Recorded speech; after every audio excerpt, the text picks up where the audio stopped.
Okay, okay. Yes, thank you. Sawa sawa. So, thank you very much, Clemo. Acha nitoe mask at least sura yangu ionekane. Thank you. Okay.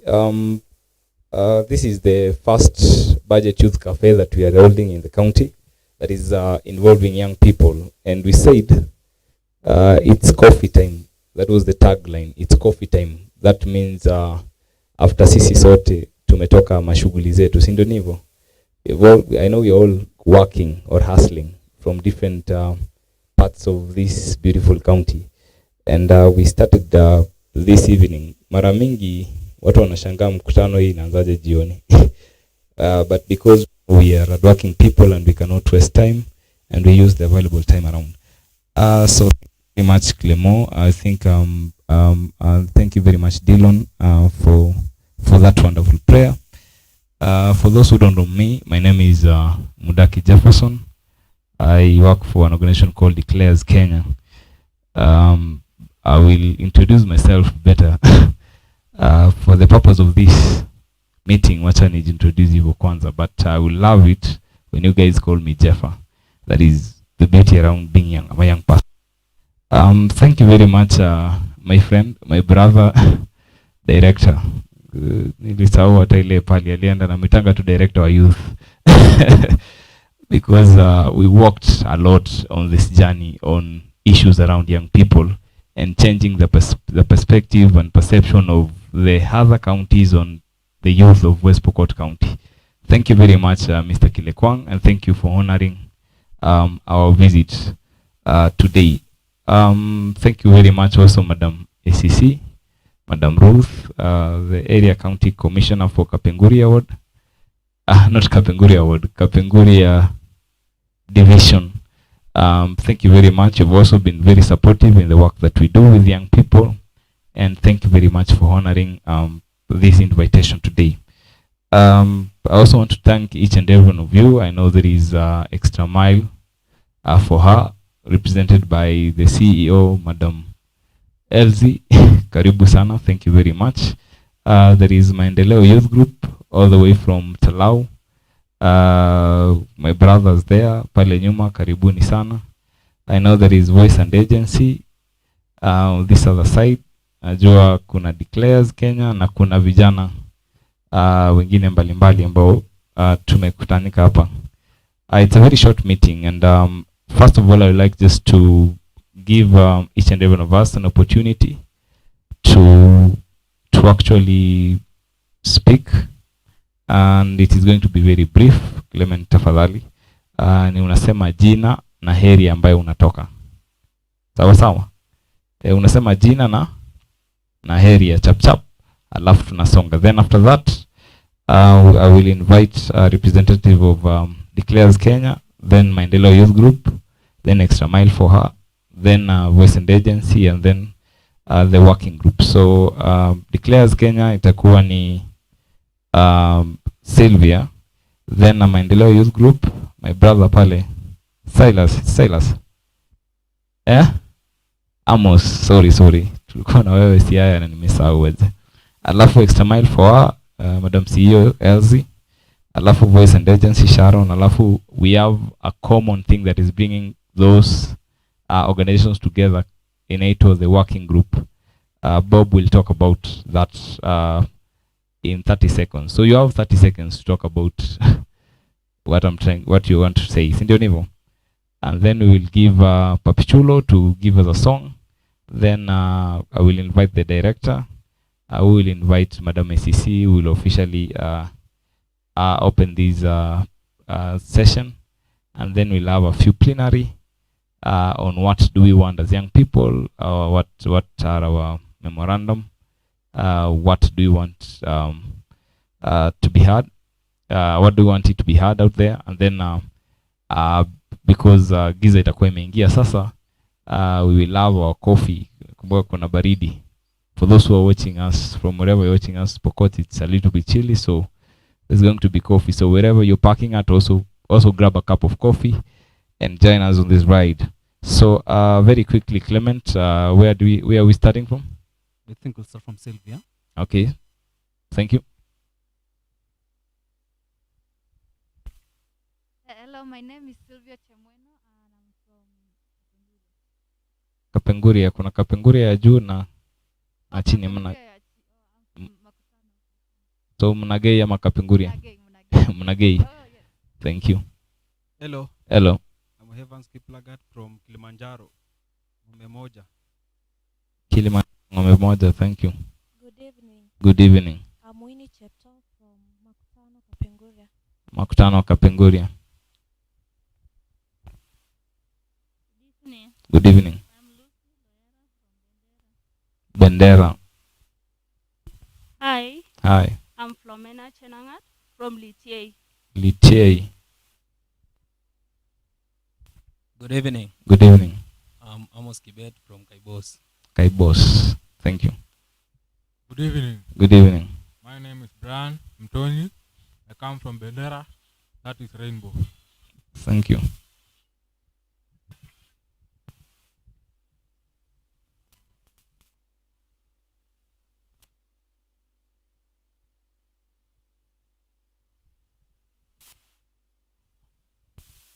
From the far east, my name is Masika Mwinyi.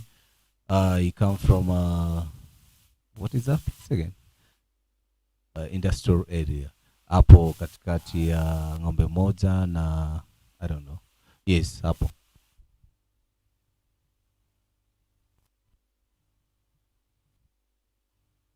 Good evening.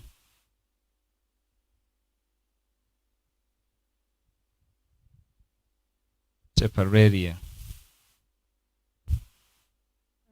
Good evening, everyone. Good evening. My name is Elsie Cherop from West Pokot County, Kapenguria. Kapenguria, thank you.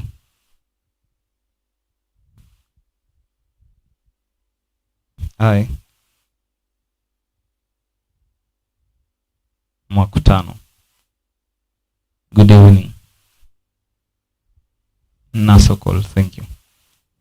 Nikupitishie sawa.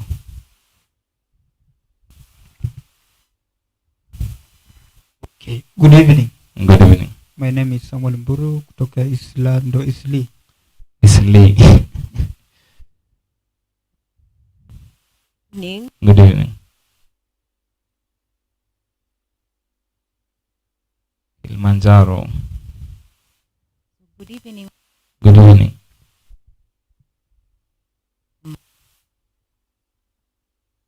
I'm from Guria Division. Thank you. Asante. Sawa sawa. Kuna watu huku bwana. Alafu Sylvia tafadhali 30 seconds. Kuhusu shirika declares in 30 seconds. Hello. Alafu Amos pia uko ready for Maendeleo Youth Group. Alafu Extra Mile for her, alafu Wizard Agency, alafu Bob atamalizia kuongelea tunafanya nini sisi sote kama working groups. Ndio hivyo. Okay, thank you. Hello. Yes. I'm Malvin Nusaji from Tower Saba, hapa chini tu. Hapa chini ni wapi bwana? Okay, thank you. Sawa. Okay, ulikuwa umesema opinion unatoka kwanza. So good evening. My name is Lokoma Clement. I am from Karas. Thank you. Thank you. Hello. Okay, I think tasimama kwa sababu naongelea organization ya Declares. Okay, nimekaribu maliza 10 seconds na sidhani hata itatosha. Anyway, so as you can see, kwanza the most important thing na Declares is the tagline yenye tuko nayo yenye ni amplifying young people's voices. So we work with young people in addressing different societal problems and issues, and mostly through advocacy.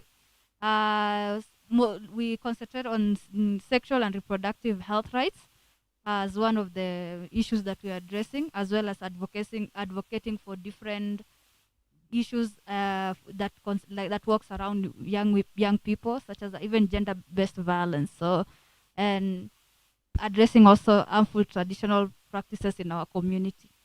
Yeah, that is the shortest I can do, but we really do a lot that cannot fit 30 seconds. Thank you.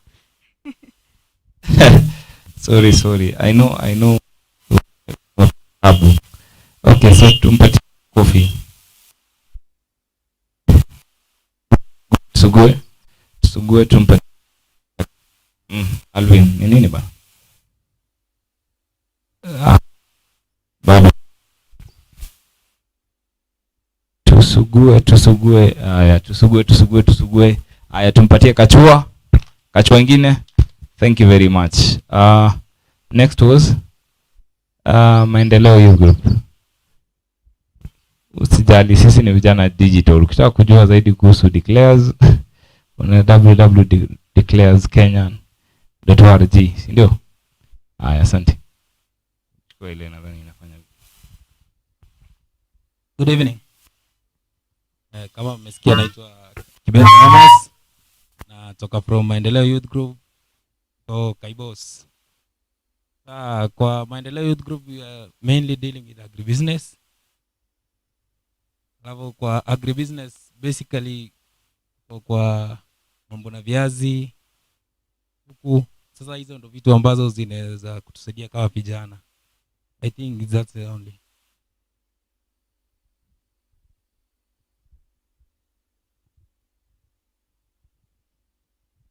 So thank you so much for that. I know it is the shortest version of what you guys do, but najua tukitaji more, we'll find you later on. Sawa. I think next Masika, you're supposed to come and share what maybe. Oh, sorry. Umpatie kachua yake bwana. Nilikuwa nimekuruka. Umpatie kachua yake bwana. Aya, sasa tumpe kachua moja, lakini yake tunafanya reverse, sawa? Yeye tulipiga mbele, tuna reverse na nyuma. Sawa. Sasa kachua reverse. Thank you. Good evening all once again. The organization that I work with is Extra Mile for Her Initiative. Basically what we do is we work with youth and we work with women and also young girls. What we do with young girls is we promote menstrual equity through providing information on menstrual health and also advocacy on the laws on MHM. What we do with women is we do women empowerment, we do on issues of GBV, and with youth, general, like what we are doing here. We are a small organization, 2 years now. Yeah, 30 seconds imeisha, right?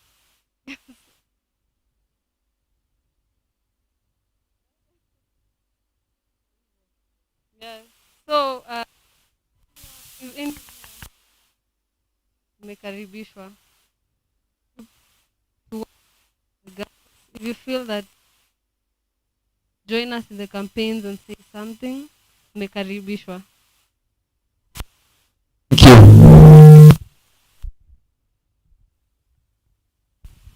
Yes, thank you very much. Sawa, si tumpatie kachua yake yakini ya mbele, ya kilimo hiyo ya reverse bana. No way. Okay, ya mbele tena. Thank you very much. Okay, Masika. Mbio.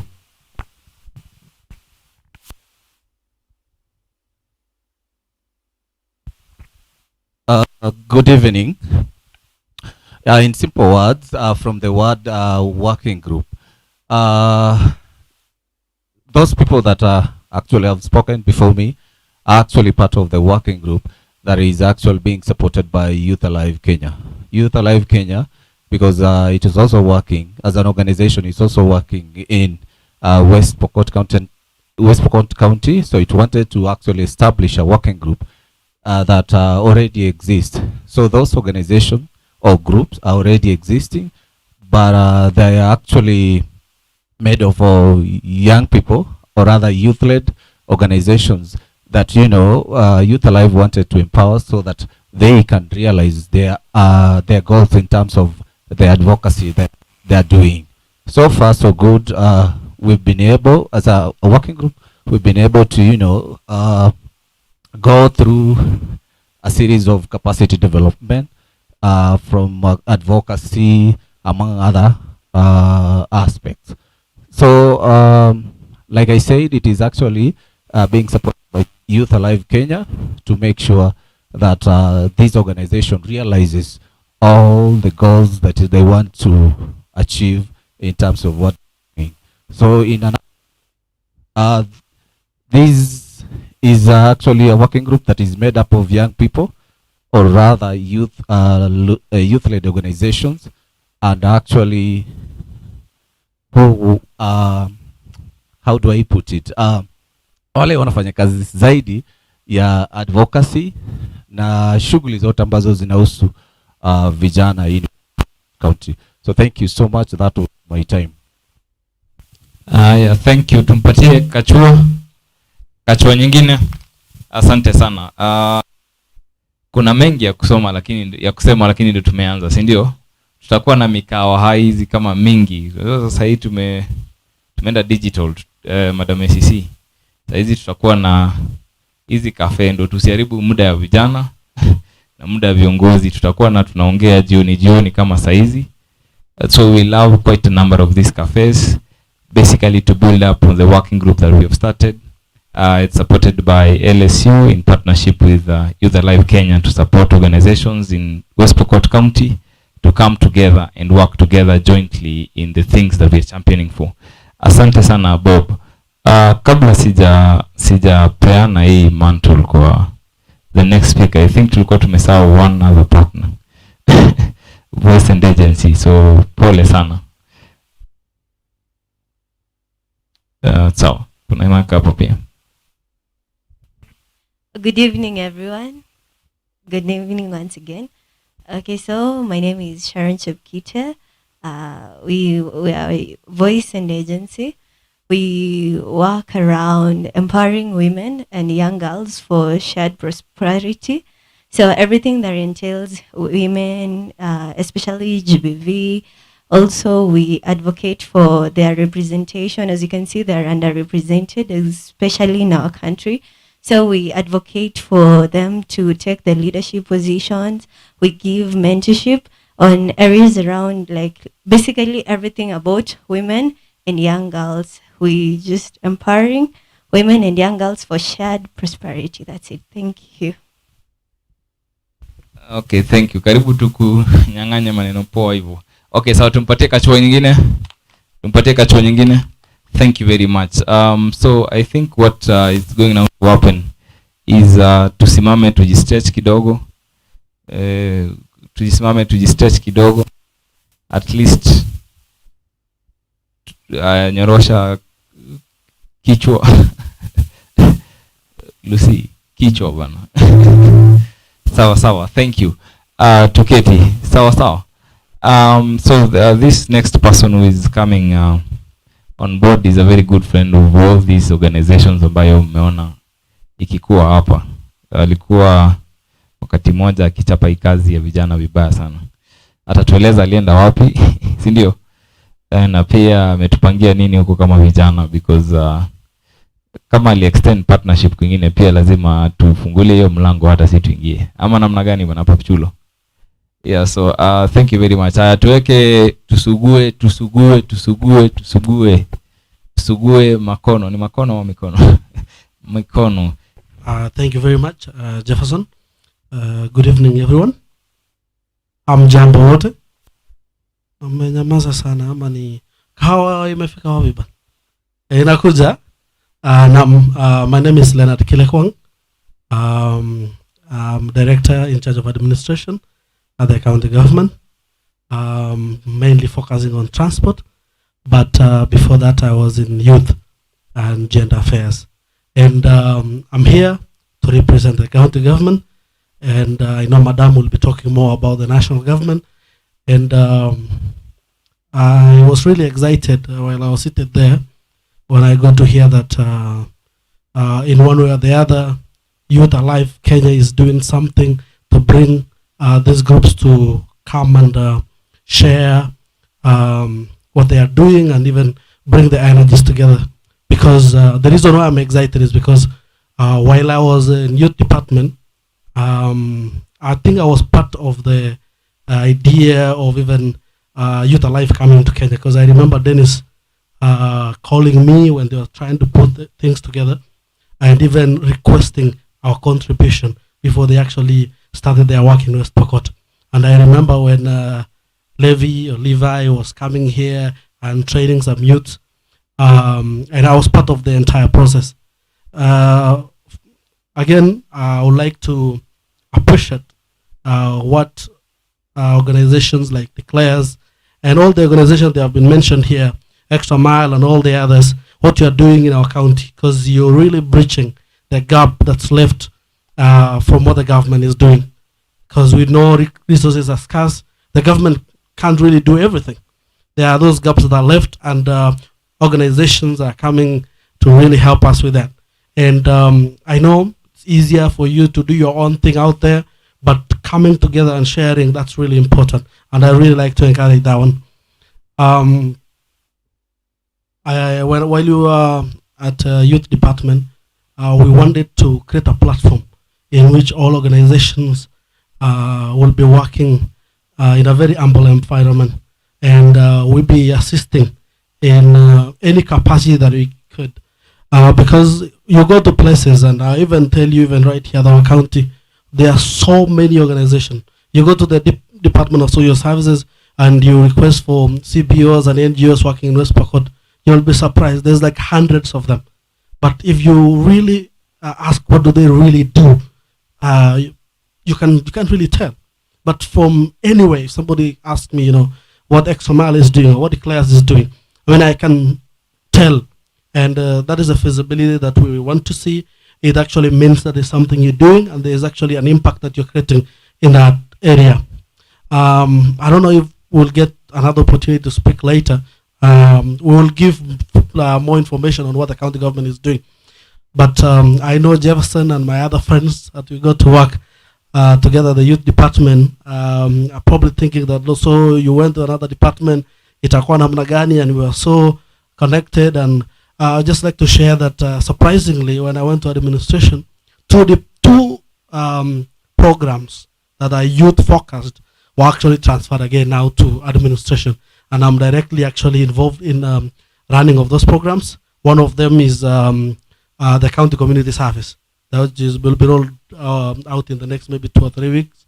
And that one is focusing on empowering young people, Mashinani, around 30 per location, and there's about 70 locations. And that one, I'm part of it. And also another one is the West Pokot County Internship Program.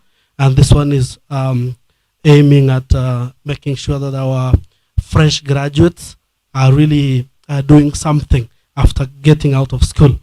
It's really frustrating to see graduates coming back home and unapata mtu mazee ametoka university lakini maisha imemchapa.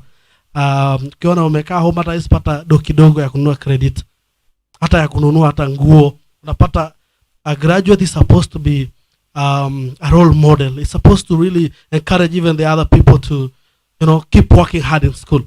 Wasa nasema pa ka graduate anaweza kaka umse mazee hata shule bana wacha tu ikae tu hapo.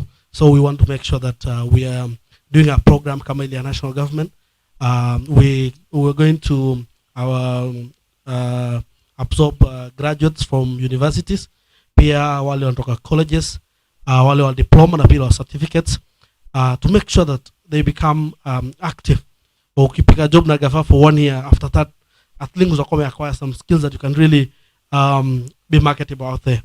I think we'll be talking much more. I can talk about bursary, I can talk about youth empowerment centers and many more things that the government is doing. And those two I just mentioned because I will be directly playing a role. I know time is not on our side. We can talk more and more. But kwa hii nafasi kidogo nimepata, nashukuru sana, asante. Aya, pigia director makofi basi nzito. Aya, weka mambo, si ndio? Dilo. Nasikia bana, saizi hata ukikuwa na certificate yako bana unaingia pale. Kazi ipo bana.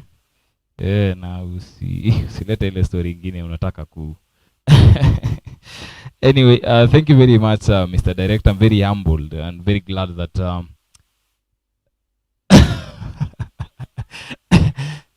baridi ule jamaa alikuwa anashughulikia kahawa kwa hivyo. Okay, ina message kuwa moto. Bado sawa. Okay, let us warm. Sawa. Aya, alafu sasa tutampatia makofi gani Klimo? Makofi gani nzito? Aha. 2021, si ndio? Unajua tulikuwa naye 2020 bana. Tukapanga mashughuli 2021 kaponyoka. So tunajua 2021. Hatujui. 2021 unapiga 1 2 alafu unachora sifuri, alafu unapiga 1 2 alafu unapiga 1. Aya, tupige rehearsal. Twende 2021, sawa? Aya, twende. Alafu thank you very much. You guys are fast learners, man. Aya, so thank you very much. I was saying that this is a very good friend of the young people, and I'm very glad that the program of community service iko kwa docket yake. So namesema ina roll in how many weeks? In 3 weeks coming.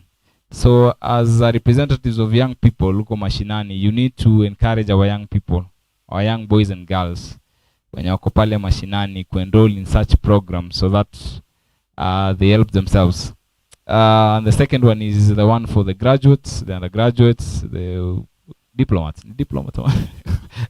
Wale watu wa diploma na certificate. That there is a program that is coming, and please let us share these beautiful messages, because our young people are losing hope, but they don't know that such opportunities are there. Sindonivo. Thank you very much. So before I invite Madam ICC, basically, to also come and open, I think there is the online community that is coming in very hard. Following from Makutano, Gladys Kish, Stella Den, Extra Mile for Our Initiative, Verin. Following from Nairobi, Kenya, thank you. Mercy Jebet Cheriot, following you from Kericho. Emmanuel Kipto, following you from Nakuru. Alfred Sigo, following from Msa. And then K-Mox Kevin from United States. We watching what's happening on our home county. We watching. Tomajua naongeanga na hii kile kwangu. Ni jamaa wako manini wa Mayolo. Alafu following from Tawasaba, Kijana Magoro. Thank you very much. So let us keep the conversations going for those that are following from home. This is a youth cafe, basically bringing young people around this area just to discuss on the issues that are affecting us and how we can address them through the budgets. So sugua mkono sasa, sitasahau kupiga hii. Sugua mkono kabisa sasa. Aya, tumpatie mbili tena moto moto, si ndio? Ya Madam ACC. Kuna watu wengine hawajaiona county commissioner, si ndio? Hii ni mara ya kwanza. Na sana sana tukiwaonanga vijana wanataka kuepa mbio. Si ndio Papchulo? Ule jamaa wangu akaibosa najua bwana. Amos, ukiona hivi uniform, naingia unajikuta Chepkoti huko chini. Sawa sawa. So tupige mbili moja. Ingine. Thank you very much. Karibu sana Madam ACC.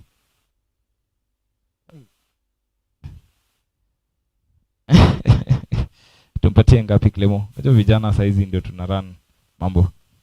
Tumpe 5. Okay, 5 minutes, Madam ACC. Okay, thank you so much. Good evening. Allow me, I only have heard of 2, Voice and Agency, Extra Mile, Declares. Or wengine sijasikia. Or if I didn't, or I came a bit late, yeah? At least I have mentioned the 3. And then they have Declares. I want to thank you so much for the good work that you're doing for the youth. My name is Ruth Wanjiro Washera. I'm the Assistant County Commissioner of Kapenguria Division here in West Pokot. And I wish I could go back and be a youth, because today the digital space for the youth is high and up.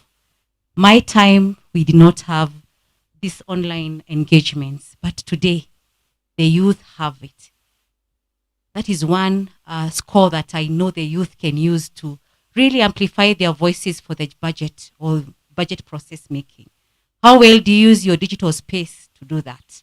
That's one. And then again, I see the youth scoring highly, because development partners today always emphasize that there should be a space for the youth. So that is another room that our development partners have given the youth a platform to really use that to make a clarion call for the budget process to be youth led. So that's one thing I'm seeing, that development partners are saying that for you to get something from us, what space do you have for the youth? and for that specifically the boy child and the women, addressing gender-based violence, equality. So it just tells you that we have a room for that, yeah? And then when you look, another one is we have, for example, the national government, we have Agito Digital. Right now, as we speak, they were in COE doing some training through the national government. And also the county government is supporting us in that. So the youth at home, as you use your digital space or the social media, engage in what the government has given you. In Makutano, they have a roster of how you can get in touch with them, and they train you. So take advantage, because you always say the information is power, but you cannot get that power if you don't go for it. If you sit in your house and you're comfortable and you don't want to fight for your space or be a go-getter, you'll not get anything. And then another thing that I see the youth scoring highly on matters of budget is the emphasis on community-based youth-led engagements. I'm sure of late you've seen that the national government or the county government, as it wants to do its budget, it calls for public participation. Do our youth advocate for that? Do they attend these forums to amplify your voice? Sorry, declares for using your slogan, but amplifying the young people's voices. But how can we use that space when you're given public participation through the county government or the national government? Do we really amplify our voices there? And then workshops that are youth-centered. And you have to use the language of the youth. Today I've had Kachwani. I really didn't know what that means, but at least as a development partner, as a youth-led organization, as an administrator, as anyone who is coming to the youth, you must understand the language of the youth. You have to learn that youth for you to that youth-led language for you to fit in. For example, I know that Extra Mile uses, there's a slogan that they use that I don't know what you say for the young girl menstrual hygiene, but I know you have something there. Your voice and agency, I don't know what you use. Declares najua wanatumianga lugha. Sasa si lazima utumie lugha ya a youth for you to fit in, yeah? And then another thing is youth dialogues both in the open spaces, that is the social media and where we are today. That's another forum that we can use to really amplify for our voices as youth to really get in touch or to get a space in the budget. And then civic education. This is where I really call for the youth. As you keep calling that you get help, are we really using spaces that we have been given to amplify for our voices or to be heard? Our organizations that are youth-led, I'm sure that you use language that is friendly to the youth. And our youths, how many times do you really come in the youth-led organizations to amplify? Because these are your lobby routes or engagement centers. How far do you come in? Or you always say, hiyo si kazi yangu, mwingine atafanya hivyo. You have to speak out for you to be heard. You have to be a go-getter. You have to use what the government has put in place for you to be better than where you were yesterday. And I wish if I could have more time and I could just give you on how the government is trying to ensure that the youth are not left behind. If I could just go to 3 areas. For example, I've heard somebody saying that he's from Kaibos and doing agribusiness. That's one of the big drivers. People already say there is no money. But every day, even COVID with us, it has proven to us that we have to eat, regardless if COVID is there or not. So there's that and there's that opportunity in agribusiness.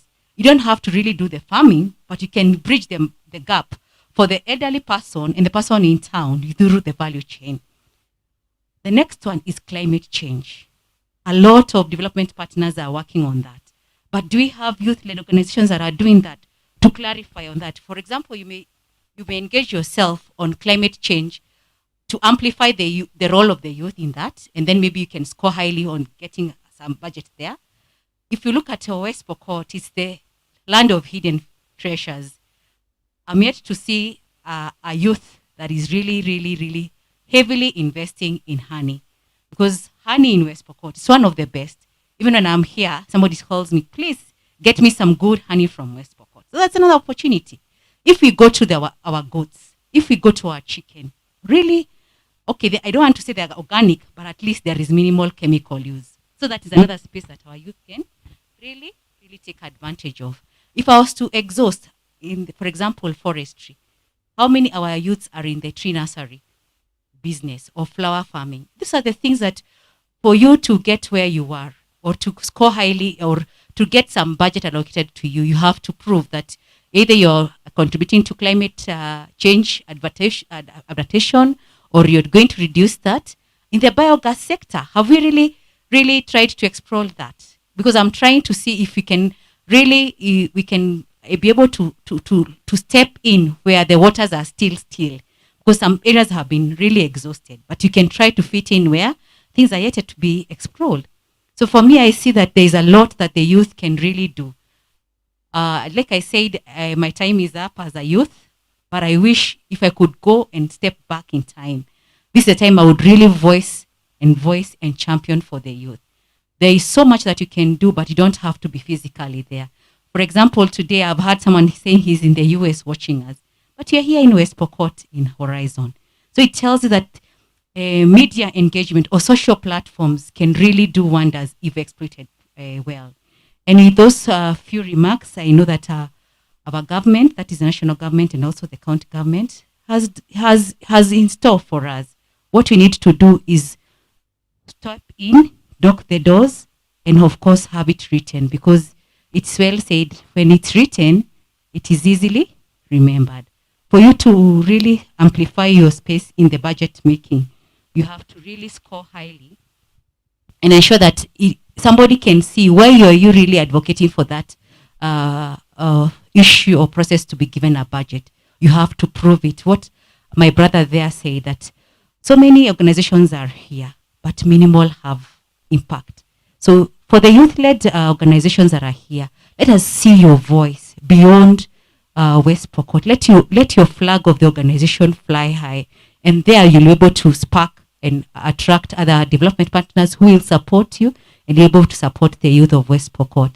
And with those very, very many remarks, I want to thank you for listening to me, and we will walk this journey supporting you where you want us to support you, giving guidance, and of course, most of it all saying you document so that tomorrow we will not be youths of tomorrow, so that our youths who will come here will have a place to learn, pick best practices, maybe see our challenges and forge forward. So thank you so much, and I wish that we have a fruitful engagement.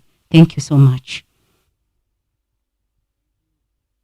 Wow, that is beautiful. I want to correct you. You're still young.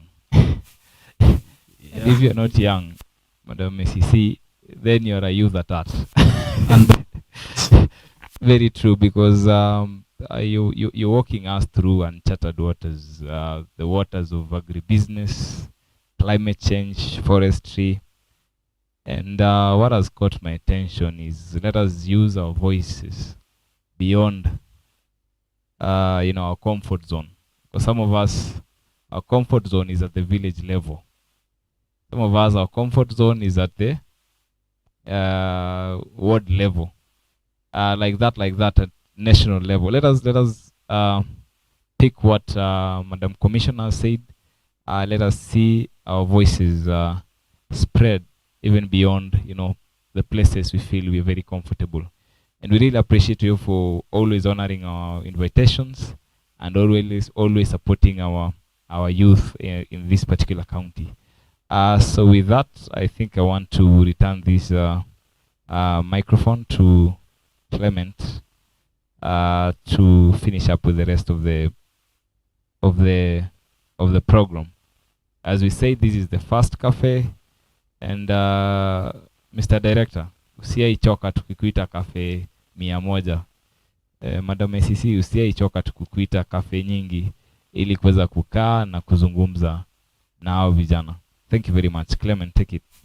So thank you so much, Jefferson, for that. Yeah, vijana tuko sawa bado? Tuko sawa? Acha nisikie sauti kwa unajua tumenyamaza sana. And by extension, Madam ACC, thank you so much. You are a youth by spirit. And you've always been with us in each and every meeting that we call upon. So to us, you're still a youth. We don't want to see your ID. This is the only time I get to make a joke with the ACC. Nikifanya huko nje napigwa pingu. So allow me to use my time well. So vijana, I think now we are going to have our conversation for the day. As we understand, tumesema tunatoka mali tofauti. There is someone from Karas, someone from Nasokol, someone from Sioi, someone from industrial area, somebody from Karas. So we want to have a discussion around from the various area that we come from. I know zile challenges ambazo tunapitia si sawa, si ndio? So we need to find out from us. Maybe watu wa Karas, challenges zenu ni gani kama vijana? Tukiingia pia watu wa Nasokol na Sioi, what are the challenges that you think youths are facing in our own county, or rather in our specific local areas? Na kwa hii ndaka kila mtu atacontribute, si ndio? Tunatoka kila mtaa. So you'll just raise up your hand ama nakuletea microphone. I want you to contribute. We want to get from your side, what are some of the challenges that you feel youths are facing in our various local areas? Tuanze na wapi? Unajua ikifika kwa question hapo ndio vijana kila mtu anaangalia chini sasa. And remember, each and every answer is right, because I know you're the person unatoka kwa hiyo community, so una understand vijana wanapitia challenges gani nyingi. Like personally, if I may to begin maybe to set pace, like from where I come from, that is in Karas, I think the major issue that we as youth are facing, kuna hii kitu inaitwa local brews. Yani vijana wameingia kwa zile za 10-10. So at the end of the day, saa 2 asubuhi ukiamka kwenda kutafuta maziwa, you get another gentleman ashakunywa chai yake, anakuuliza boss, unatoka wapi? Hujalala? Yeah, that's maybe probably one of the challenge that I may speak maybe from our guys from the end of Karas. Then as Ongele maybe stories of gambling. I know I'm a consumer of gambling, so I won't speak about this. I'll give another person maybe to contribute on the same. Yeah, so tukianza na wapi? Kisam, tukianza nayo kuna shida kweli? Ni gumzo, tueleze vijana tunapitia changamoto gani? Unatuambia kwanza watu wa Islando wanapitia changamoto gani kama vijana? Okay, watu wa Islando nadhani challenge yenye tuko nayo kubwa ni kama hiyo ya Karas, challenge ya pombe za kienyeji chang'aa inamaliza vijana sana, na ukiona kuna yani vijana wamekaa hawana kazi, pia ni challenge kubwa yenye vijana wanapitia kama watu wa Isili. I think ni hizo ndio challenge kubwa sana zenye tuko nazo. Yeah, so unasema challenge vijana wanakunywa pombe mbaya sana. Kunywa pombe mbaya, na pia kuna kazi. Nadhani kazi pia ndio inachangia, ile idleness ndio inachangia kutofanya kazi, watu na spend time yote kwa pombe na gambling, karata na nini. Yeah. So thank you so much for that. Kisema pia unasema kwamba vijana katika mtaa wa Isili issue kubwa ni vijana wanakunywa pombe. Na kama unakunywa pombe imaanishi kazi hakuna. Inamaanisha labda umekosa kazi ndio ukaamua ukae kwa pombe tu mchana mzima bana. Yeah, tutadiscuss. Ndarudisha back to you finally. I think hiyo iko justification ya mtu kunywa pombe. Ambo na director inakuwa wazi. Kukosa kazi ni justification ya kunywa pombe kweli? Hiyo tutadiscuss. We need to find out from us as youths. Inafaa tuangalie, najua wengi wetu ni waraibu, lakini sitawataja kwa majina. Sitawataja kwa majina, najua mnakunywa na ustaarabu. Haya, twende kupande mwingine. Tupeleke kwa nani? Unatukumbusha jina yako, unatoka wapi, then unatuambia zile challenges ambazo vijana katika hiyo local area yako wanaziface. Mimi natoka hapa Cereal Board. So ndaongeza venye Kisama amesema hiyo pombe. You know, mtu anaenda kunywa pombe because anajua ako idle. But akipata kazi atakuwa better. So at least if watasolve hiyo issue ya employment, hiyo pombe itasaidia wa jamaa, hiyo challenges haitakuwa hapo hivyo. So hiyo ndio nilikuwa nataka kusema tu. Unasema kwamba bado ni pombe. Tukisort issue na employment, pombe inapunguka. Kile kwa we're doing a business survey, najua na launch small project in the next 3 weeks. Ndaka kielapse, we want to audit now. Nasema last time tulikuwa under the county government, you guys brought us this program 1, 2 and 3. Rate ya pombe ilikuwa 72%, but that's not the data, is captured hapo. Then we audit vis-a-vis, tukileta hii kazi ilipunguka ama bado inaendelea. Sawa, twende kwingine upande mgani? Masika? Thank you so much. My name is Masika Mwinyi, where I come from.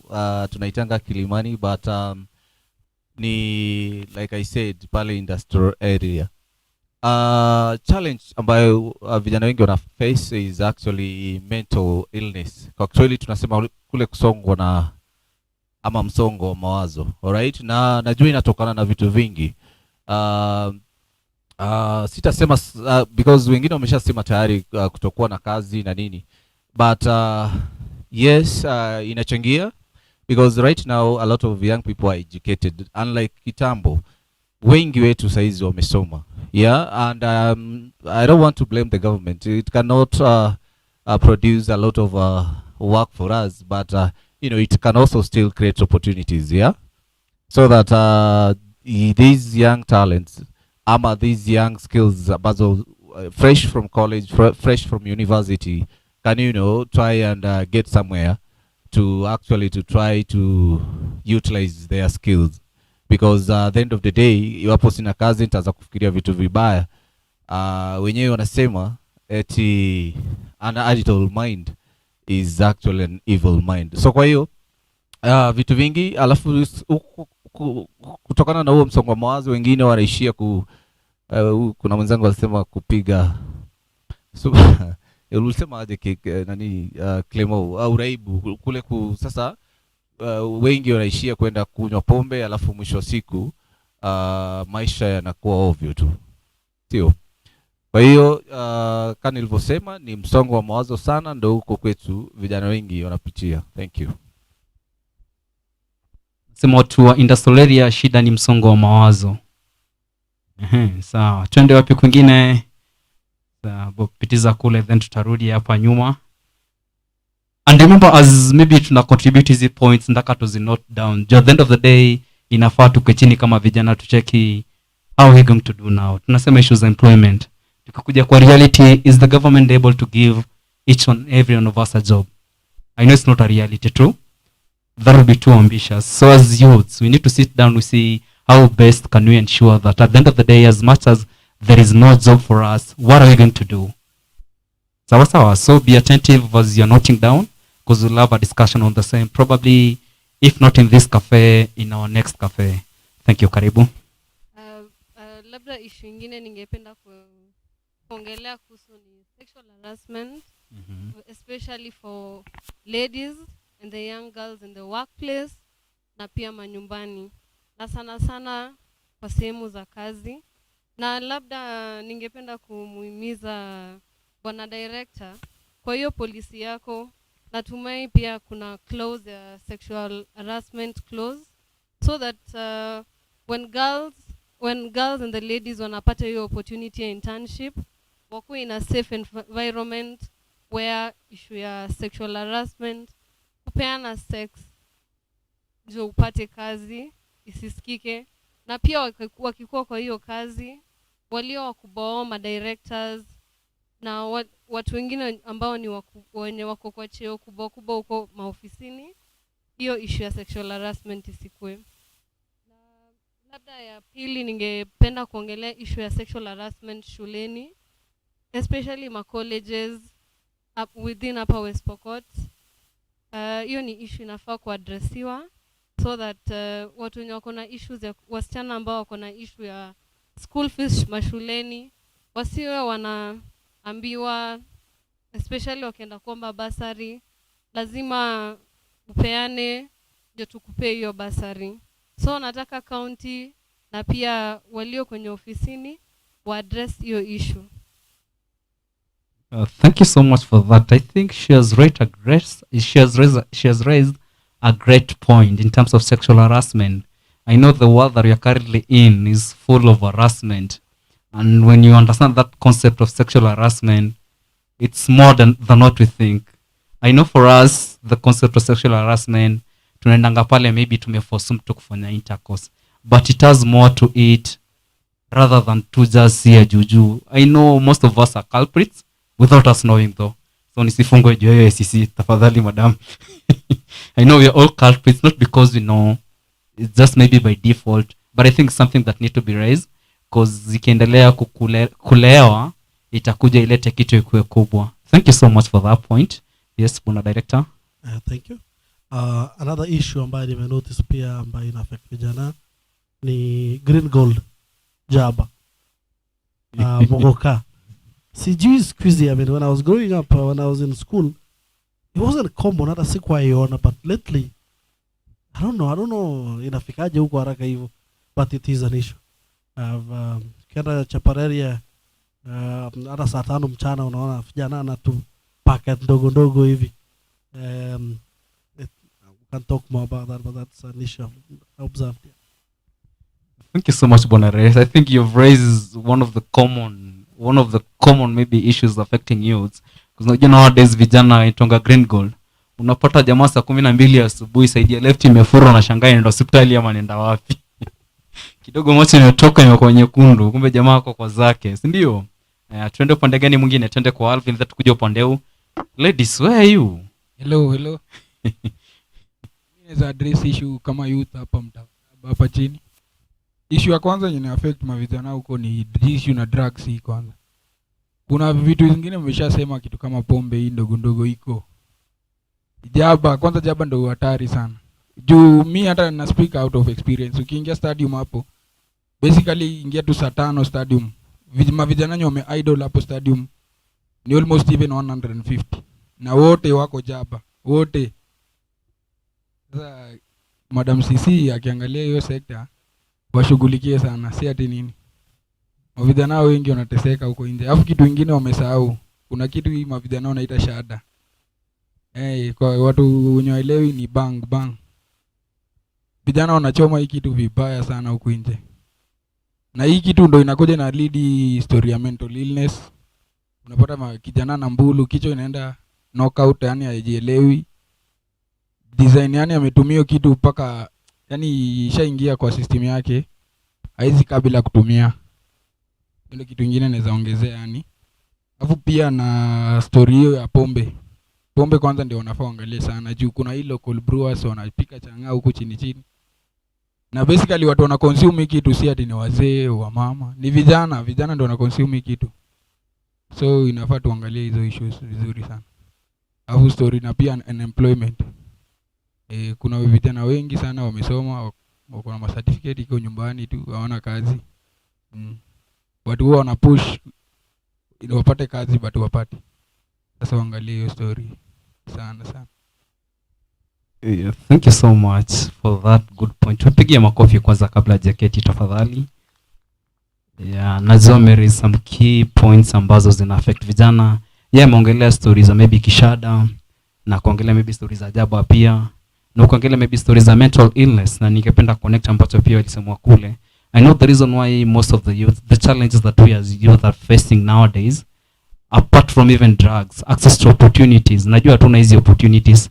Most probably ukienda pale somebody wants something for something. That's how they call it. If you don't give me this, you're not getting this. So I think that is one of the challenge again we need to relook at as youths. We need to sit down and discuss and see how best maybe we'll let the authority know of these issues. Let me go to Sharon before I go to the other end. Ladies, we want to hear from you. Okay, habari zenu. So once again, I'm Sharon Chepkite from Kilimanjaro. Okay, so for me, na your side, in as much as we're doing a lot around sexual and reproductive health, I feel like we've not done enough because ukienda Kilimanjaro, a lot of girls have likwako pregnant and all that.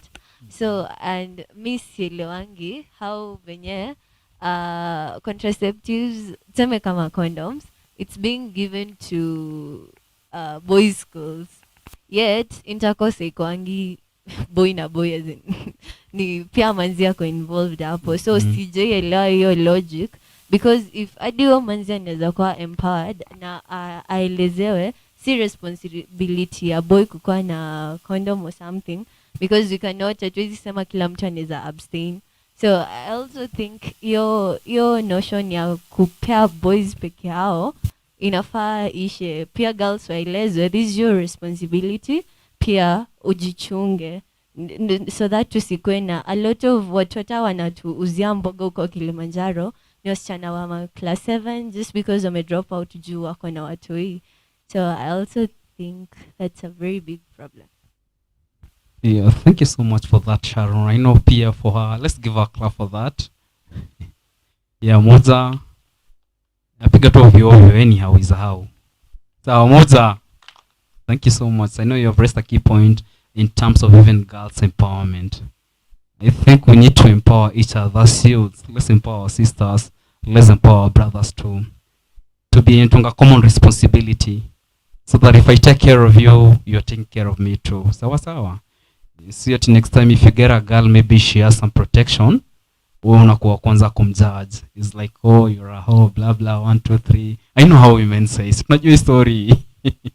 Yeah, let me go to the other side before we move. And then after this, now we are going to connect maybe some of these challenges. I know there is only one way to address all these challenges. And again, if you and me are sitting here, we know directly the only way to address these challenges, it requires nini mkuchu, sindio? Hizi challenges zote zinahitaji do. And in order for our county government to address all this issue, it takes us back to budget making processes. Maybe during public hearing, sector hearing, we need to be there to say, for us as youth, Tundaka Rehabilitation Center. For us as youth, Tundaka maybe youth empowerment centers ziongezeke. So as much as we're contributing those challenges that are facing us, keep in mind the next question I'm going to ask all of us to contribute will go direct to the budget, because each and every challenges that we are facing in our various community has direct implication to either a deficit in a budget or a budget that was not allocated. So yeah, let me go to the other side before we move on to the next question. I know I have around 3 tables I need to visit. Tuanze na yeye inua hii. Which one can I begin with? Yeah, leta kwa papi hapa. Afu tukuje kwa Bwana Dillon hapa. Then we see how we can progress.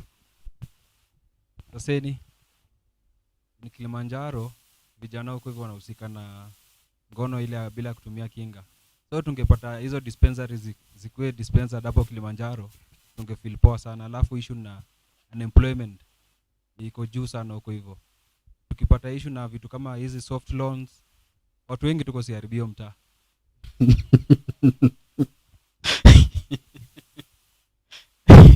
Thank you so much, Evansa, for that. I know you have raised one of the key points. Unasema kwa kwamba vijana we need to be empowered. Unasema kwa kwamba mtaa wa Kilimanjaro, as in most of the youth are having unprotected sex, right? Yeah, so the only thing that we need is a lot of dispensers and a lot of maybe sensitization. Yeah, because if I give you the protection and you don't know how to use it, at the end of the day, we have wasted money and our time. We'll go back to that Papichulo, and again umongelea story poa zile za soft loan. Najua CRB, sijui kama tuko wote ama niwe mwenyewe. We'll find out later on. So, but thank you so much for that. Let's go back to Dillon, then we go back to the 2 tables. Then after that, we are proceeding to the next engagement. So, habari zenu? Mzuri sana. Mimi nilikuwa na issue kadhaa nataka ku air out. Yeah. Issue yangu ya kwanza ni maybe sisi kama vijana kitu inatuface society za naso koluko na huko ndani. Sisi kama vijana tuko na limited access to information. Napata kama hiyo tumepewa hapa, tumeambiwa kuna kitu inakuja ina roll out in 3 weeks. Lakini huko ndani watu watapata hiyo information. Sasa sijui government ingeona venye sisi vijana tunaweza platform yenye information ikuwe tu inatufikia.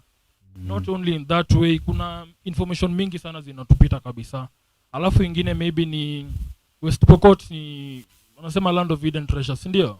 Tuko na matalanta mingi sana, but there are no places in which we can go and nurture our talents. Like for example, huku Nasokol tunajaribu kucheza kwa shule talanta kidogo, sijui principal anaguzwa na kichaa na kataa tena mchezee shule yake. Sasa mnashindwa mtaenda wapi? Hakuna kabisa, hatuna ground ya mpira, like for example a stadium si mbaya, at least inangangana. Government ingejaribu kutuangalilia pia hizo ma playground stadiums, malipa watu kutrain mbio, hata theater watu wana produce music, vitu kama hizo. Hiyo ndio ilikuwa issue yangu. Alafu ingine yenye imeongelewa hii ya poor access to family planning services. Hiyo ndio maybe kwa vijana, hiyo ndio maybe roho ya mashida zetu. Like for example, tukikuwa na poor access to family planning services, ina lead to teenage pregnancies, ndio? Watu wakipata mimba za mapema, watu wanaacha shule. Watu wakiacha shule ina lead to overdependence. Overdependence ina lead to insecurity. Sasa challenge yetu pia serikali inahitaji iangalie hapo kabisa.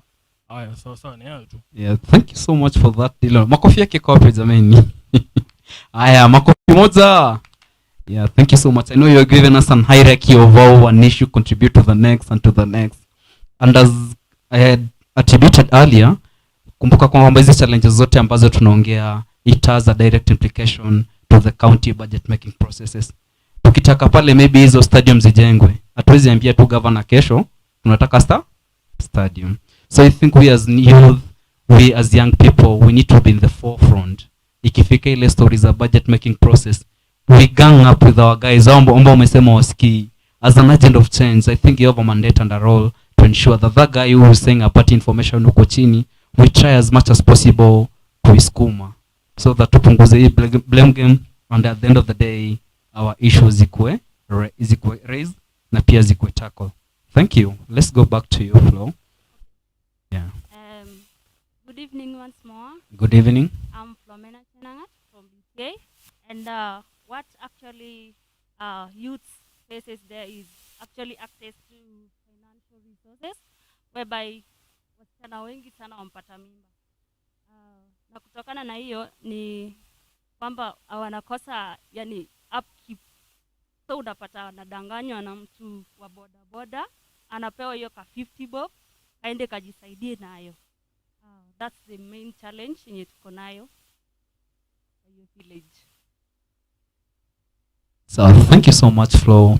Maybe we go to the last table before we proceed to the second question, or rather the second. Good evening once more. My name is Amos Kibet from Kaibos. Okay, maybe adding from my brother Masika is alisema challenges kuhusiana na hii education. Kama Kaibos pale kuna vijana wamesoma, lakini sasa ikifika upande wa employment hakuna. Sasa ukipata kuna pia wengine ambao wamesoma lakini hawakuweza kusucceed. So unapata challenges ni mingi. Pia vijana unaweza pata wengine mostly teenagers. Mtu ametoka kwa familia maybe iko na some problems, issues kidogo kidogo. Sasa unapata mtu amewacha shule, hakuna mseme mentor ambaye ataweza kumsaidia, mueleza importance of education. Sasa hiyo ndio challenges tunaweza face as Kaibos. Yeah, thank you so much for that contribution. You're saying one of the challenges vijana wa Kaibos wana face, they lack mentors in short, right? Yes, so I think we need to invest more to mentors. Mtu azina kigrow. I know it connects with the story that the director was giving us. Jamaa ametoka graduate university, but unakuja kuomba mtoto wa form 2 nisaidie 50 bob. Ndio alifia pocket money. Yeah, and I know it's something that we really need to address us up. Maybe as we're waiting for the government, because tunajua engagement za government, it takes long, right? So I think for us, we need to deliberate as youths. What are we going to do? What is there on the table first? Let's work with what's available as we're trying to push akina kile kwanga hapa tuwafinye mpaka tusaidiane. Ama namna gani? Yeah, twende sasa. Good evening to once more. I'm Andrew. I'm from Kaibos. So the challenge that we face there is that young people are not given chance to participate in any participation. So they hide information during that time so that young people cannot represent themselves. And that's the big issue on our side. Yeah, thank you so much. Makofi yake iko wapi? Najua vijana tunapitia changamoto nyingi sana. Unajua si we are the leaders of tomorrow. So if you don't tackle that challenge right now, if you don't see the right way to address it, wewe pia utakuwa mzee ukikaa pale kwa kiketi, utakuwa unashangaa wasema wapiga kelele nini. Si ndio? Yeah, anybody else? Nimefungia mtu yote nje? Yeah, rudisha pale. Hapa ilikuwa kila mtu ongee. Nani hajaongea bado? Yeah, peleka pale kwa Big Man Bazoo pale. Yeah. Okay, like nilikuwa nasema hivi hata sisi tunaweza saidia jamaa wenye wanasema wako na hizo challenges. Let's say pregnancy issue, because we are that organization. So it is our responsibility to absorb those guys. Tuambie, there is need for you to do this. So at least where kama uko na hiyo education na unajua ni kwa nini the class is fighting for this, at least enda waambie ule. In so doing uta a small percentage wata avoid hiyo nini na utakuwa unachangia. Sawa. Thank you so much. You've raised a really good concern. Maybe as a brother skipper, as waiting for the government, we need to step up. Sindio? Si pia tuanze tunaona tunaweza wasaidia aje kwanza. As you're waiting for the biggest resource to land, maybe to do more. Maybe as you're passing the microphone to Bona Director, I'd like to sample some few comments from the online community. Tuko na Milka Chepto Kodeng anasema great work, thank you so much. We have Edna Preng, productive conversation, thank you so much Edna. We have Joseph from Kota, good job at the class, thank you so much, we appreciate. We have Stella Andrew, shout out to Madam ACC, that was an eye-opening speech. That was for you, Madam ACC. Yeah, we have Kemos, Kevin. The locals have contributed to the youth being drunkards because most people are investing in liquor stores and clubs, and the most consumers are youths. The issue is the government ain't having strict rules. Great one. Thank you so much, Kesmox, for that contribution. We have Ngeve Olelenkunkure. Uncle P is saying good work. Thank you so much. Haja Mosh is watching. Levi Juma, good job, West Pokot. We have Sharon Chapkite. Youth have a lot happening in their lives, and such performance are places we love participating in amazing work over here. Thank you so much. Youth Alive Kenya is saying good job, declares Special Group Kenya. Thank you so much, Youth Alive. Then we have Phyllis Obure. Great minds being denied the opportunity for schooling and voicing their rights by conservative parents. This I consider a major challenge. Thank you so much for our online community, wherever you're watching us from, and we appreciate you being part of us. Back to you, Bwana Director, before we move on to the next. Thank you. Yeah. I also I have observed that our youth also suffer from dependency syndrome. You get that sisi vijana tumezoea sana kupewa na tunakosa kujituma. The young people give up really. I remember youth, women and PWDs on how they can access government procurement and also funding for tenders. Unapata vijana walikuja for only like 5 minutes, alafu wanauliza leo tunapata kitu, are we getting any allowance at the end of the day? And at the end of the day walikaa kidogo kidogo, hakuna food nini wakajikata. But women stayed until very late, even PWDs. So vijana kuna hiyo patience ambayo tuna lose haraka. Unapata graduate amekuja, yes, job imekosekana, instead of kuvumilia na kujaribu something, maybe biashara or something, unapata na give up haraka. You saw the other day I think it's just tumezoea hiyo handout, hiyo kupewa na nini. And I know we're heading to a political season which is very serious. If we're used to hiyo kupewa hiyo handout hiyo kama vijana, it's going to be very dangerous because we can be used vibaya. Now we're talking about budgeting, and at the same time we should be talking about policies. Budget na policies inaendana pamoja. We should be looking at a leader who actually takes your interest kwanza ikuje mbele. But acha hiyo 50-50 tangulie, iko hiyo ndio inakupatia direction na alafu unauza maisha yako kwa 50 bob. So I think that's a challenge that iko na sisi vijana. We need to be patient and at least tuangalie vitu long term.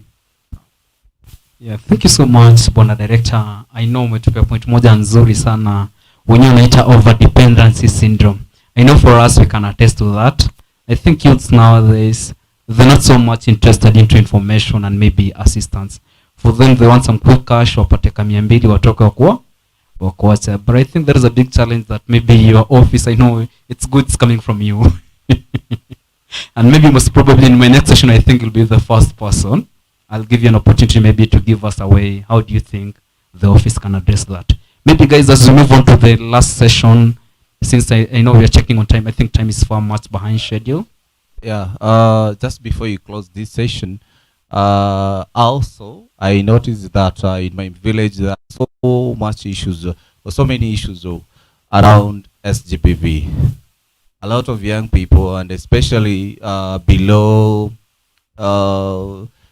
even the age of 18 years, most of them are being married off at a tender age. All right, I know that is also a contribution to high teenage pregnancy that we actually witnessing in our county. But again, if our county government, and especially in conjunction with the national government, could come up with policies that could make sure that our young girls and our young girls are not married off at a tender age, could actually be a better way of ensuring that we have a good presentation of young people who actually can be able to take care of themselves. The issues of what dependency can actually be taken care of if tunajenga mashule na pia watoto wanakwenda kwenye hizi mashule. So that was the issue that I noticed we didn't talk about, but it is something that is being witnessed, especially in my village where I actually come from. So thank you so much. Yeah, thank you so much, Bob. I know for you are raising a good concern that probably is not a local concern. I know it's a national concern. And even for the future of youths, unasemanga if you don't work together, it means if I succeed in the near future, na nimeacha dada yangu, she's pregnant, ama ameolewa mapema, it means he'll come back to siphon my resources because I won't let her suffer. Sindio? So let's try to move in one place. We advocate for one, we take care of one another, so that if you proceed, succeed, you succeed all of us. So thank you so much. I think we're moving to the last session. I know Giza and Ingia kidogo will bear with us. Probably, I know we have highlighted a lot of challenges, and as you and I know, the budget making process is underway. Sindio? So I want to get probably 4 recommendations from 4 of us. I don't know where I begin. What are some of the key recommendations that we are youths are having in terms of even the budget making process, or in terms of where do you feel resources need to be allocated? Where can I begin? I'll begin from you, Sharon. Thank you. Good evening once again. Thank you for this. Okay, what I would really recommend and plead with our county government, because that's where we are directly involved, like nilikuwa na prefer time when you guys are making these budgets, mweke like ikuwe ka policy that sisi youth tukue hapo, si wenye wako employed hapo, as in our youth wenye sisi sasa wenye mnatuonanga tukue hapo, because you guys maybe understand, but wakati tutakuwa hapo tutakuwa hadi tunajua if we have such a problem, this is the channel, this is how we're going to approach it, because tunaweza air out shida zetu zote but atujui nani tunafaa kuambia. So mkifanya ikuwe kitu enye ni sort of a must, tukue hapo during all that to familiarize. I think it will be helpful. Thank you. Yeah, thank you so much, Aaron. I know you're raising a good concern. Nasema kwa kwamba kifika hiyo siku kile kwang, I know our eyes are just on you. Sorry for today. Yeah, ikifika hiyo siku, I think we need to do a lot of sensitization, because I know most of the youths are not part of the budget making process, not because they don't want. It's because probably first of all they don't have resources.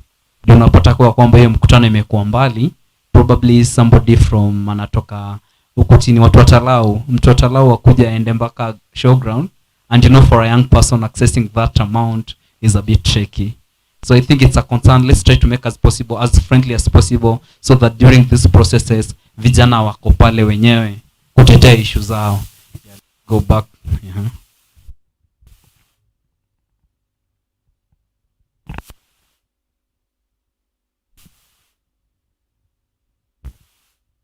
I was recommending that, like, let's say there's a representative there for the youth on that budget.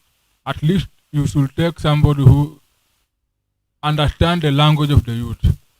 You see, because the way Madam said, Chwani, let's say you are given a representative who is 60 years to represent the grievances of the youth. It will become hard for him or her to understand the language of the youth. So at least when you go there, maybe later, do something there. Okay. Yeah, thank you so much. I think that one deserves a clap before we move on here. Just let's give him a clap. I know he's raising a good point because once I was a victim of the same very thing that he's saying today. Ukifika pale you're speaking about something, so somebody anakuona kama kijana mdogo, you got nothing to say. Weka chini. Atini hiyo wacha kwanza. You were there. I know I was once a victim, so you're raising a good point. Maybe as you go there, let's try to make it as maybe accessible as possible. When a young person maybe tries to raise his concern, wamsikize pia. Usikule mtu mgumu hata kama anasema kitu haeleweki, try to make him understand in a nicer way. Yeah, thank you so much. Later up then before we move on to the last one.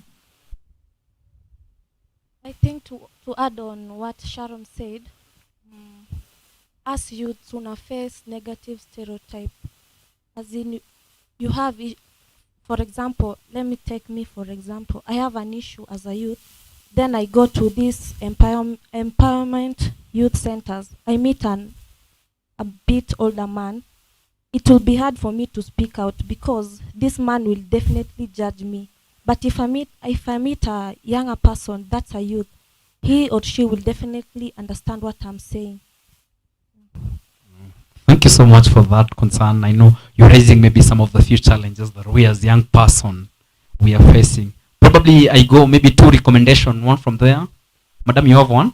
So let me take one in 1 minute, then in 1 minute, then we close. So mimi ningependa kurecommend hivi hizo days za public participation ikuwe inatangazwa, hata ikuwe inapigwa kwa road show, tukuwe na maposters. Unajua vijana tunaachwa nje juu hatujui hizo dates za public participation. Yeah, that is a good concern too. I think before the due date, I think a communication need to kindly Kisam, leta kwa deal kwanza, then madam ataifungia as I hand it over. I think vijana inafaa to inform you a bit earlier, 2 weeks before, wapige ka road show, wacha watumie means ambayo we as youths are connecting with it. I think that's what you're trying to raise. Thank you so much. That is a recommendation. Maybe Dylan? Okay, recommendation yangu ni to both the county and national government. I guess there are a lot of policies zenye zina support young men, but the government is doing less to implement hizo policies. So ningekuwa na recommend county government wakati na make budget ama national government ikuwe inajaribu kuangalia zile policies zenye imejitolea itaifuatilia venye nasema. So at least ikifanya hivyo mambo itakuwa sawa. Policies ikuwe na implement policies. Yeah, thank you so much. I think you're raising a good point. And you know, budget pay is a policy document. Wakiweka budget pale vijana wajengewe stadium, gava iko strict ijengwe. Wakisema vijana wanajengewa like nezaambia maybe director wa youth hapa, tuko na Kenya Youth Development Policy, ndio? Ilikuwa ina deal na create employment na kuaddress hizo talents za vijana, lakini sidhani kama tumeshughulikiwa venye inafaa ikuwe na kwa policy. Yeah, thank you so much Dylan for that. Maybe you go over to the last recommendation before I hand it over to the director for a closure. Oh, it has already been said. Yeah. But they'll say great minds think alike. So my brother, okay, there is another cup of coffee for you. Mimi nilikuwa nasema hivi, maybe kama serikali zote za juu na chini ingeweza kuhakikisha kwamba ile miradi inafanywa huko mashinani ama maendeleo yote wasipohusishwa kwa budget, inamaanisha ile miradi itafanywa huko, sio miradi yenye imetokana na wale wananchi, sababu wanajua shida yao ni gani. So inamaanisha inatakana vizuri wale wananchi wahusishwe vizuri, ili miradi inatengenezwa pale kama ni ya maji au ndio wanajua shida yao, ili inawapata. Isikuwe ni miradi yenye labda inatengenezewa kwingine, ikuwe ni miradi imetokana na mwananchi mwenyewe. Namaliza. So thank you so much Kesam for that, and maybe to our viewers back at home, we are sorry for keeping you late. I know this is our first youth cafe, and as directors already attributed earlier, we are going to have 1 million youth cafes in the near future. Since I took time here to director akitoka job, he comes for a coffee and we have a conversation. But hakuna conversation tamu kama hii, coffee and a conversation. I know it's going to yield results. Maybe for the interest of time, I'd like to hand it over back to the director. Kindly bwana director, karibu. Okay, thank you very much Clement. Yeah. imekuwa sawa sana, and I think mwenye masikio ambiwi sikia, si ndio hivyo? I really want to thank you guys because participation starts with us developing the attitude to speak out, si ndio hivyo? Tusipokuwa na hiyo zili ya kuongea, trust me, Clement siku fulani amesimama mtelo liletwa juu vibaya sana na wazee. So trust me, as young people, the first thing we need to do is have the zeal to actually speak. The second thing is we are entering kwa government ya national, kuna kitu inaitwa midterm plans. I think this is the last one, the fourth one, right? We remember we have that particular vision 2030 ambayo ina guide Kenya, na mara kwa mara serikali kuu imekuwa ikikuja kwa vijana na communities kuchukua maoni yao kuhusu hizi midterm plans, and we are going to the last quarter, I think the last one, which is the fourth one, ili kuachieve vision 2030. When it comes to the government of the county government, we are now starting the budget cycle for year 2022-2023. So that kama hao wangwana kina kile kwangu watachukua, wataendelea kuimplement. But pia kumbuka kuna the 5-year plan, the CIDP, ambayo ile ya 2017-2022 inaisha, alafu ile ingine inachukulia pale mbele. All these processes ni processes ambazo tumepatiwa kikatiba, and I really love what Dillon said. Policies. Remember, a budget document is a policy document. In 2012, the country basically said that through PFMA Act, ya kwamba every citizen, including the youth, have the right to participate in structuring development in the country and in the county. And that is a journey that we have started with this particular county. And we really want to thank each and every one of you. And thank you, Bwana Kilekwang. Tafadhali, onyesha vijana light. Onyesha vijana, this is how it is being done. This is the documents. I know it is very, very, very hard to access those particular documents. Madam ACC, the midterm plans, some of these terminologies are very hard for our vijana mashinani. So how can we get access to these documents ili vijana waanze kujua na kujua kwamba maendeleo haikuji na mtu, inakuja kwa contribute sisi zote kama wananchi. Remember the preamble of the constitution inasema we the people of Kenya, si ndio? The sovereignty lies within us. So trust me, as young people inafaa tuchukue jukumu letu kuhakikisha kwamba tuna participate katika hizi mambo ya bajeti na mambo ya kujenga taifa. Na jamani, kabla sijasahau, wale tuko hapa na wale ambao tunaona, tuko na weapon moja tu ambao ni kura. Our vote is our civil right and it's in the constitution. As young people, kama kuna IDs your friends hawajachukua, waambie wachukue. The voting exercise, registration exercise inaendelea. So that when it comes to 2022, the only way to reward the government that does well is to vote for them. And the only way to punish the government that does not do as well as young people is to vote them out. That is the only power and the last social accountability tool that we have kama vijana, and that is our vote. Tumeelewana? Sawa. So, giza. Nasikia giza inaingia. Ningependa kushukuru kila mmoja. Kuna a coffee pale nyuma. After this we can take it as we catch up and get to know wale wa Kaibos na wa Mtawa Saba na different areas ambazo tunatoka. So I want to bring a director aje atufungie now that Madam ACC alitufungulia, alafu we call it a day until we see each other for the next youth cafe. And I also want to appreciate Youth Alive Kenya and LSU for supporting this particular working group to actually come together and reach out to many youth in this particular county. Thank you very much. Karibu. Thank you very much, Jefferson.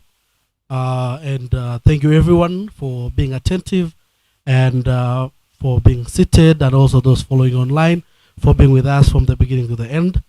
I just want to also mention a quote that I normally mention when I speak before youth, and that is by Kofi Annan, when he says that you're never too young to lead, nor you should never doubt your capacity to triumph where others have not. You are a young person, be a leader from where you are. If you are in Kaibos, be a leader, provide leadership in that place, seek information. You are in Chapareria, do the same thing. You are in Makutano, do the same thing. Be a light to your friends. I know information is accessed from different places and at different rates. And so if there's something that you have really grasped, please enlighten your friends. To Dylan, you were talking about government providing space and even facility for young people to really develop their skills. I know there is a Kishaune showground over there. I hope nobody is really preventing you from using it. It's there for your use. And also the county government has a 25 acre of land in Nasokol that's supposed to be used for stadium. I think the modern stadium will be developed over there. So services are coming to where you are. And when it comes to the county community service, we are going to recruit at locational level. So it's going to be at the lowest level. So I don't think anybody is going to be left out. And with the budget making process, we try to make public participation at ward levels. But for some reason, those whatever deliberations are made at ward levels, it's now up to you next time that we have public participation. You can even come up and say, in the last public participation, we proposed this and this and this one. But this time, why didn't we see this one in the budget? And once something is put in a budget, it's up to you also to follow up and make sure that that is actually implemented. And if it's not done, please do ask questions. Please do ask questions. And I know time is not on our side. And like you said, this is not the last cafe that we're going to have. And like I said, I'm also a young person. And regardless of where I go to, I'm going to be more than willing to join you guys at any time as a young person and also as a government employee, so that I can come and share what the government has planned for the young people. Thank you very much. With those few remarks, I would like to declare this session officially closed, and looking forward to the next cafe. Thank you very much.